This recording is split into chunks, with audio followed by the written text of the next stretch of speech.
Hello friends, আবার চলে আসলাম আপনাদের সাথে একটা ফল নিয়ে কথা বলতে, যেটা আমাদের শরীরের জন্য অনেক উপকারী। যে ইনফরমেশনগুলো আমার মনে হয় যে আপনাদের খুবই কাজে লাগবে, এই জন্য আসলাম। তো ফলটার নাম হচ্ছে মাস্কমেলন। আমাদের দেশে যে বাঙ্গি পাওয়া যায় এই প্রজাতিরই একটি ফল। তো এটাতে কি পাওয়া যায় আসলে? এটাতে পাওয়া যায় হচ্ছে ইনোসিটল। এখন ইনোসিটল আমাদের শরীরের জন্য দরকার কেন? ইনোসিটল সবচেয়ে বেশি দরকার হচ্ছে ফিমেলদের জন্য। ফিমেলদের ইনোসিটলের অভাবের কারণেই কিন্তু ইনফার্টিলিটি গ্রো করে, পিসিওএস, পলিসিস্টিক ওভারিয়ান সিনড্রোম, যেটার কারণে অধিকাংশ মেয়েরাই বাচ্চা কনসিভ করতে পারে না এবং বিভিন্ন ধরনের সাপ্লিমেন্ট খেয়ে থাকে। কিন্তু এই মাস্কমেলনে এত পাওয়ারফুল একটা ফল, যে ফল খেলে আপনি ফলের প্রত্যেক 100 গ্রামের মধ্যে 350 মিলিগ্রাম ইনোসিটল রয়েছে।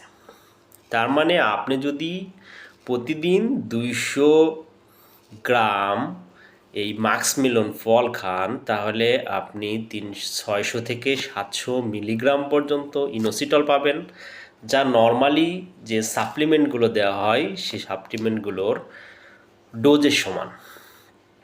এখন এই ইনোসিটল এত পাওয়ারফুল একটা কম্পোনেন্ট আমাদের বডির জন্য, যেটাকে ভিটামিন B8 নামে চিহ্নিত করা হয়। এখন এই ইনোসিটলটা আসলে আমাদের বডিতে কাজ করে কীভাবে দেখেন। কেমিক্যালি ইনোসিটলটা দেখতে আসলে এরকম। এখন ধরেন এইটা আমাদের বডির সেল। এই সেলের ভিতরে বিভিন্ন কম্পোনেন্ট থাকে। ইনোসিটল যখন সেলের ভিতরে প্রবেশ করে তখন ক্যালসিয়াম আর ইনসুলিন সেলের বাইরে বের হয়, এবং যেহেতু সেলের বাইরে যায় তখন ইনসুলিন রেজিস্ট্যান্টকে কমায় দেয়। এখন যদি আপনার ইনোসিটল কম থাকে তাহলে এই পুরো প্রসেসটা হ্যাম্পার হবে। আর এই পুরো প্রসেস যদি হ্যাম্পার হয় তখনই আপনার দেখা যাবে যে এই পিসিওএস ডেভেলপ করবে। আর পিসিওএস যখন ডেভেলপ করবে তখন আপনার ইনফার্টিলিটি ডেভেলপ করার চান্স থাকবে। আপনার ডক্টরের পিছনে দৌড়াইতে দৌড়াইতে দিন শেষ। এখন এই ইনোসিটল যদি আপনি কারেকশন করতে পারেন, মাস্কমেলন খান, তাহলে আপনার যেটা হবে, সেরাটোনিন এবং ডোপামিন এই দুইটা হরমোন আপনার বডিতে বৃদ্ধি পাবে।